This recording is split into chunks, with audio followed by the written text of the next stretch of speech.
அரண்மனை 4ஓட ட்ரைலர் கொஞ்ச நேரத்துக்கு முன்னாடி தான் ரிலீஸ் ஆயிருக்கு. நம்ம முன்னாடியே சொன்ன மாதிரி கடந்த 3 பார்ட்டை விட 4வது பார்ட் ரொம்ப வித்தியாசமாக அமைஞ்சிருக்கு. இதில் சுந்தர்சி அண்ட் தமன்னா இவங்க 2 பேரும் பிரதர் அண்ட் சிஸ்டராக இருக்காங்க. அதே போல் சுந்தர்சி இந்த படத்தில் ஒரு வக்கீலாக ஆக்ட் பண்ணியிருக்காரு. மேலும் தமன்னா அண்ட் சந்தோஷ் பிரதாப் இவங்க 2 பேரும் ஹஸ்பண்ட் அண்ட் ஒய்ஃப் அப்படின்னும் இவங்களுக்கு 2 குழந்தைங்க இருக்குது அப்படின்ற மாதிரி காமிச்சிருக்காங்க.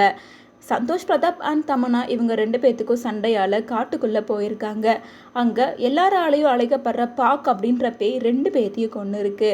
தன்னோட தங்கச்சி சூசைட் பண்ணிட்டாங்க அப்படின்னு தங்கச்சியோட ஹஸ்பண்ட் வித்தியாசமான முறையில் இறந்து கிடக்கிறாரு அப்படின்ற விஷயத்தை தெரிஞ்சுக்கிட்ட சுந்தரசி இந்த கேஸை இன்வெஸ்டிகேஷன் பண்ணுறதுக்காக வந்திருக்காரு. அப்போது என் தங்கச்சி சூசைட் பண்ணியெல்லாம் சாகலை, அவள் சாவில் ஏதோ ஒரு மர்மம் இருக்குது அப்படின்னு சொல்லி கண்டுபிடிக்க ஆரம்பிக்கிறாரு.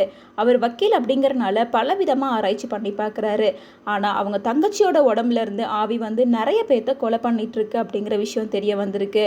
அது பாக் அப்படின்ற ஒரு பேய் அப்படின்னும் இதை மனுஷங்களால் கட்டுப்படுத்த முடியாது, தெய்வ சக்தியால் தான் கட்டுப்படுத்த முடியும் அப்படின்றத தெரிஞ்சுக்கிறாங்க. இதுக்கடையில் விடிவி கணேஷ், யோகி பாபு, கோவை சரளா அப்படின்னு சொல்லி இவங்களோட காமெடிக்கு பஞ்சமே இல்லை அப்படின்ற மாதிரி தான் இருக்குது.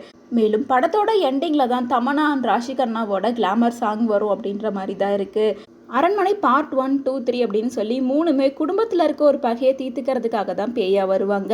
ஆனால் இதில் வித்தியாசமான முறையாக பாக் அப்படிங்கிற ஒரு வாட்டர் டீமன் தான் இவங்கள ஆட்டி படைக்குது. பழங்காலத்தில் பாக் அப்படின்ற ஒரு பேய்கள் இருக்குது அப்படின்னும் அந்த பேய்கள் அந்த ஊரை தாண்டி வர எல்லாத்தையுமே கட்டுப்படுத்தும் அப்படின்னும் முக்கியமாக அந்த ஊர் நதியை தாண்டி வரவங்கள அவங்களோட கட்டுப்பாட்டுக்குள்ளே கொண்டு வந்துடும் அப்படின்ற மாதிரி ஒரு பழங்கதை ஒன்று இருக்குது.